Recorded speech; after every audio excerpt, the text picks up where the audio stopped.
He stood in silence as the judge read out the sentence. 15 years in federal prison. The courtroom was quiet, breathless, until the echo of the gavel broke the stillness. His face didn't show remorse. Instead, it carried the same smug smile that once charmed investors' colleagues and, yes, me, his wife. That same smile that masked the darkness I never thought I'd uncover. "You always said I was your world," I whispered under my breath. "But it turns out I was just collateral. Welcome to Karma Strikes, where betrayal meets justice." In today's video, we dive into the story of how one man's lust not only shattered his marriage, but also unraveled a web of corporate fraud that led him straight into a prison cell. A tale that begins with a lipstick stain on a shirt and ends with handcuffs in a courtroom. It started, as most betrayals do, with little things. A late meeting here, a phone turned face down there. But nothing could have prepared me for what I'd discover. Nothing. "Why does your husband need a secret phone?" a voice once asked me, half joking, half concerned. I laughed it off. I trusted him. I loved him. We had built a life together in the Chicago suburbs. I never imagined that same life was built on lies, infidelity, and felony charges. The affair was just the beginning. What followed was a trail of embezzled funds, falsified contracts, and a mistress who wasn't just a homewrecker, but his business partner in crime. And here's the twist. He thought I would break. He thought I would cry and walk away quietly. But instead, I documented everything. Every email, every deleted message, every bank transfer. This is not just a story of a broken marriage. It's the unraveling of a man who thought he was untouchable. It's about how karma doesn't rush, but it never misses. So stay with me. Because by the end of this story, you might just ask yourself, if someone I love betrayed me like this, would I seek justice or revenge? Comment below. I want to hear your thoughts, and trust me, you'll want to know how it ends. My name is Natalie Brooks. I'm 32, a graphic designer born and raised in Naperville, Illinois, one of those suburban towns that's always trying to convince itself it's not boring. I met Ethan at a networking event downtown Chicago, back when I was still freelancing and chasing my dream of starting my own boutique design studio. He was magnetic. Polished suit, sharp eyes, a voice that could close deals or start wars. Everyone in the room seemed to orbit around him, and I was naive enough to believe that meant destiny. We got married 2 years after we met. The wedding was everything Pinterest dreams are made of: soft lights, a vintage barn in Lake Geneva, a 3-tier cake I never tasted. Looking back now, I wonder if that day meant as much to him as it did to me, or if it was just another investment in the illusion. Ethan was a financial consultant for a mid-sized firm called Halbridge & Co. By the time we were married, he'd already climbed into the upper management tier, charming both clients and shareholders alike. He loved control. Control of his time, his image, his narrative. But never once did I think he'd want control over my trust, too. We lived in a quiet cul-de-sac, the kind with kids riding bikes and neighbors who wave but don't ask questions. Our home, gray siding, white shutters, looked like a model on a real estate website. Inside, it was just as curated. Spotless countertops, perfectly aligned picture frames. Ethan's workspace off-limits, unless he invited you in. I called it his war room. He called it sanctuary. At first, our life felt like a magazine spread. We went to wine tastings, brunches with his colleagues' wives, trips to Sonoma just because. I posted carefully filtered Instagram shots of us on mountaintops and rooftop bars, #couple goals. But what the photos never showed, what I refused to see, were the cracks forming beneath the surface. He started working late, often. Sometimes it was tax season, sometimes it was a client meltdown. I remember the first night he didn't come home until 2 a.m. He said he fell asleep on the office couch. I believed him. Why wouldn't I? Then came the business trips: San Francisco, Boston, even London. Big pitch. Might turn into a long-term contract, he'd say with that confident nod. I packed his suits, kissed him goodbye, waited for the phone to ring at night only to get text replies instead. Busy. Call tomorrow.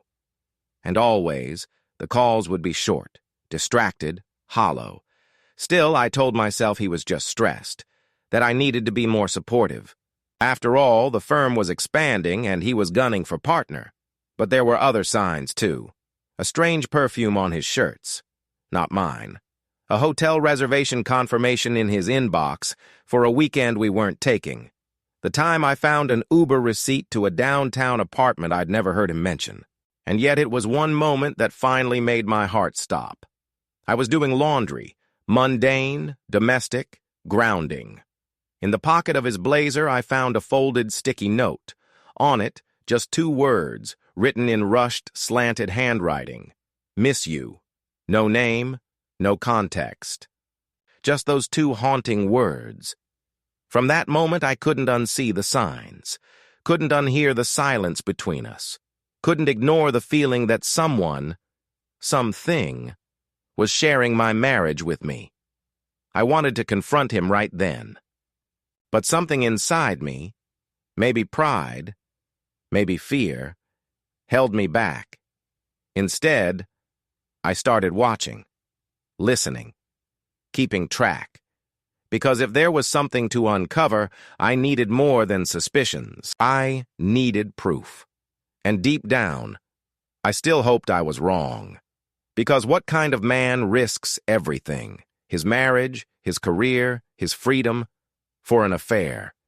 Turns out, the kind of man who hides his secrets not just from the world, but from the one person who believed in him most.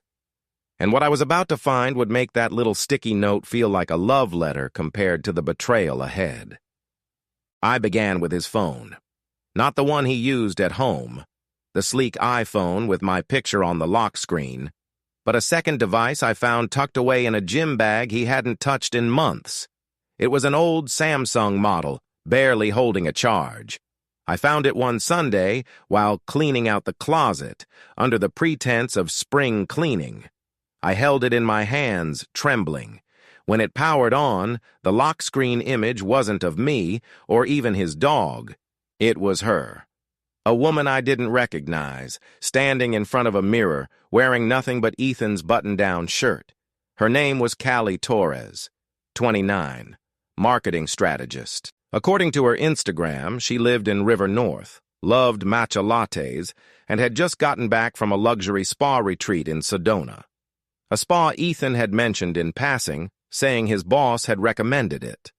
I thought it was strange at the time. Ethan hated spas. The messages between them were relentless, flirty, raunchy, intimate. Some were time-stamped during our anniversary dinner. Others, shockingly, from weekends he said he was visiting his mother in Wisconsin. One message burned into my brain. No one suspects a thing. She still buys it. Every word. That's when my stomach turned. It wasn't just the affair. It was the manipulation, the game, the delight in fooling me. But the texts didn't stop there. Mixed in between their romantic exchanges were messages that didn't sound like love. They sounded like business. Send over the dummy invoice by Thursday. Did the Cayman wire go through? Use the offshore dock from the Delaware setup. No ties to Halbridge. My hands turned cold. I wasn't just reading evidence of an affair. I was reading a blueprint of fraud. It took everything in me not to scream, not to confront him. But I knew if I played this wrong, he'd destroy the evidence. He was smart. Too smart.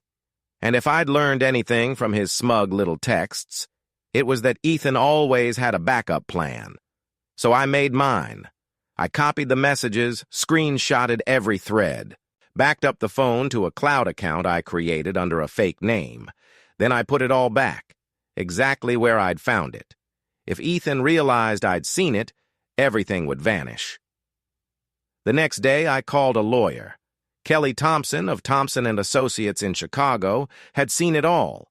Divorces, embezzlement cases, insider trading scandals. When I showed her the texts, her expression shifted from curiosity to concern. "This isn't just adultery," she said, tapping her pen on the desk. "This is white-collar crime. And if you don't act fast, you could get caught in the fallout." I was stunned. "What do you mean?" "You're his spouse. If any of those accounts were in your name, even by accident, the IRS won't care who actually committed the crime." That's when I realized. Ethan wasn't just cheating on me. He was dragging me into the fire with him. Kelly helped me contact a financial investigator. A week later, we had enough to approach the FBI. Falsified invoices, laundered payments, shell companies linked to Halbridge clients. Ethan and Callie had siphoned off over $2.7 million in just under 2 years. But there was still one question haunting me. Did Halbridge know? If the firm was complicit, this wasn't just an affair or a solo act of fraud. It could explode into a corporate scandal. And suddenly, the stakes were bigger than my broken heart. That night, I lay in bed next to Ethan, pretending to sleep. He rolled toward me, draped an arm around my waist. "You've been distant lately," he whispered. "Everything okay?" I nodded, just tired. But inside, I was already preparing for war. If you were in this situation, what would you do? Would you expose the person you once promised to love, honor, and protect? Or would you walk away quietly? Because as the days ticked by, I knew one thing for sure. This wasn't just going to end in heartbreak. It was going to end in handcuffs. Every morning became a performance. I smiled, kissed him on the cheek, made his coffee with oat milk just how he liked it. I laughed at his tired jokes, even ran a lint roller over his blazer before he left for client meetings. But beneath that calm exterior, I was a ticking time bomb, counting down to justice. I started small. I bought a voice recorder on Amazon, tiny, discreet, USB chargeable. I hid it behind the decorative vase in his sanctuary home office. It captured hours of phone calls, including one conversation where he coached Callie on how to log false travel expenses for a non-existent international campaign. "Just mirror the template I sent," he said. "Make sure it looks legit enough for our books, but don't overdo it. IRS won't look twice at a 5-figure retreat if it's masked as client engagement." It was more than incriminating. It was deliberate, calculated, evil. I also ordered a SIM card reader and cloned the contents of both phones. I created a spreadsheet, time-stamping transactions, linking aliases, connecting email addresses. It was like assembling a jigsaw puzzle soaked in gasoline. Every new piece was another spark. But the more I dug, the more I realized this wasn't just about Ethan and Callie. Other names began to surface. Payments to offshore trusts traced back to a third party, Joseph Langston, senior partner at Halbridge. The same man who toasted us with vintage champagne at our engagement party. The same man who'd called me family. Suddenly, it hit me. This was a network, a system of fraud running deeper than I imagined. Callie wasn't just the mistress. She was the conduit. Ethan wasn't just a cheater. He was laundering millions under the firm's nose. Or worse, with their blessing. I printed everything, pages upon pages of evidence, and stored them in a waterproof folder beneath the lining of my suitcase, just in case, because at this point, I couldn't rule out danger. If Ethan suspected anything, I wasn't sure how far he'd go to protect himself. One night, I noticed his demeanor shift. He'd been working late at the kitchen counter when I passed by and accidentally brushed against his laptop screen. An open tab flashed. "How to detect if someone is spying on your phone." He slammed the lid shut. "You always snoop around like that?" he snapped. I forced a laugh. "Sorry. Didn't mean to interrupt your genius." He studied me for a moment too long, then smiled. Just catching up on cybersecurity news. These days, even your toaster might be recording you. But from that night on, he started locking his devices. Passwords changed, documents disappeared. The man I married was slipping, his mask cracking. And then, it happened. I received an anonymous envelope at my work. No return address. Inside, a USB and a single note typed in all caps. He knows. Get out while you can. I played the USB at the office on a secure machine. It contained a voice memo. Callie's voice panicked.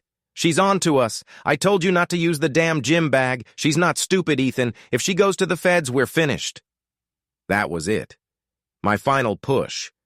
Karma doesn't rush, but it never misses. I handed everything over to Kelly, who coordinated directly with the FBI's Financial Crimes Unit. They began prepping a sting, one that would not only expose Ethan and Callie, but potentially unravel a web of corporate corruption. Meanwhile, I had to keep pretending. Pretending I didn't know. Pretending I wasn't watching him spiral. Pretending I wasn't terrified.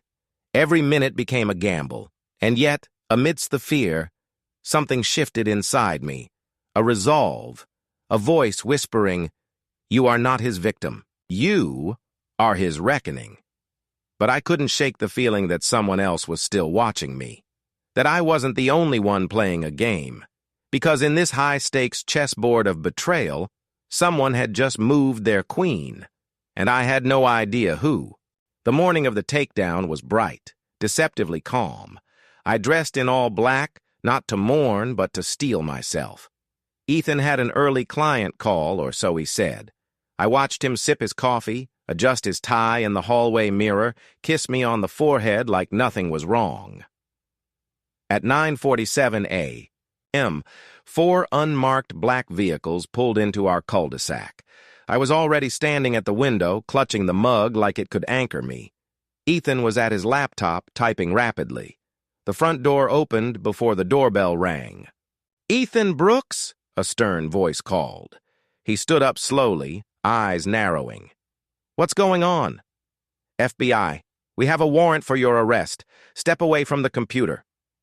Everything after that moved in slow motion. Agents moved in. Ethan's laptop was seized. His phone confiscated. One of them recited his rights while the others secured the perimeter. He didn't resist, but his eyes found me, and in that moment, I saw it. Betrayal. He knew I did this. "Nat," he whispered as they cuffed him. I didn't flinch. They brought him downtown.